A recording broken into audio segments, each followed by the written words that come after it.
इस उपलब्धि के पीछे 130 करोड़ देशवासियों की कर्तव्य शक्ति लगी है।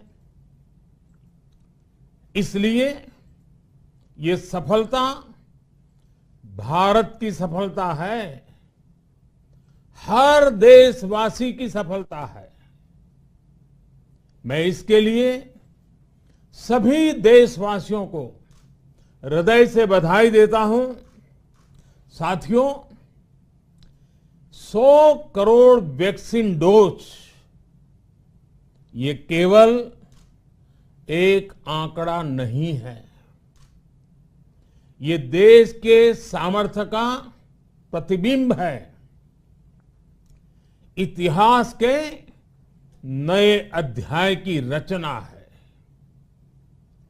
ये उस नए भारत की तस्वीर है जो कठिन लक्ष्य निर्धारित कर उन्हें हासिल करना जानता है। ये उस नए भारत की तस्वीर है जो अपने संकल्पों की सिद्धि के लिए परिश्रम की पराकाष्ठा करता है। साथियों, आज कई लोग भारत के वैक्सीनेशन प्रोग्राम की तुलना दुनिया के दूसरे देशों से कर रहे हैं। भारत ने जिस तेजी से 100 करोड़ का 1 बिलियन का आंकड़ा पार किया है, उसकी सराहना भी हो रही है। लेकिन इस विश्लेषण में एक बात अक्सर छूट जाती है कि हमने ये शुरुआत कहां से की है। दुनिया के दूसरे बड़े देशों के लिए वैक्सीन पर रिसर्च करना, वैक्सीन खोजना, इसमें दशकों से उनकी महारत है, एक्सपर्टाइज थी।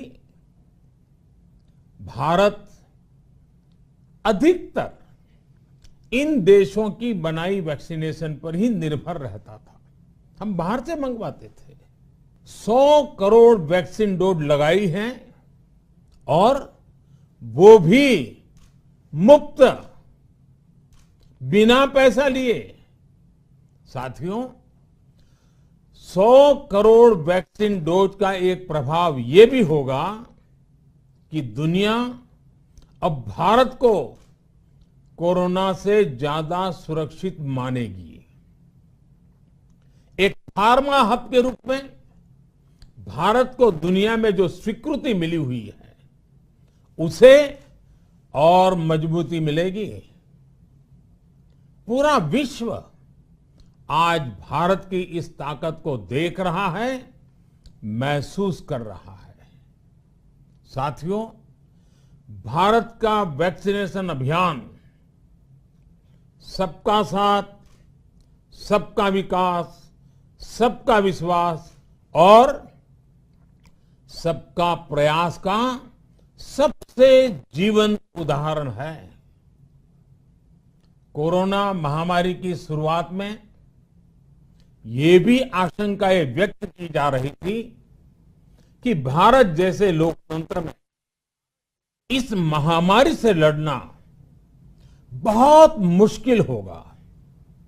कोई कितने ही बड़े पद पर क्यों न रहा हो, कितना ही धनी क्यों न रहा हो, उसे वैक्सीन सामान्य नागरिकों की तरह ही मिलेगी।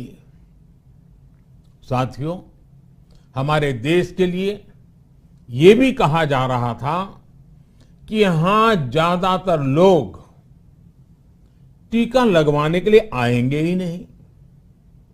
दुनिया के कई बड़े विकसित देशों में आज भी वैक्सीन हेजिटेंसी एक बड़ी चुनौती बन गई है।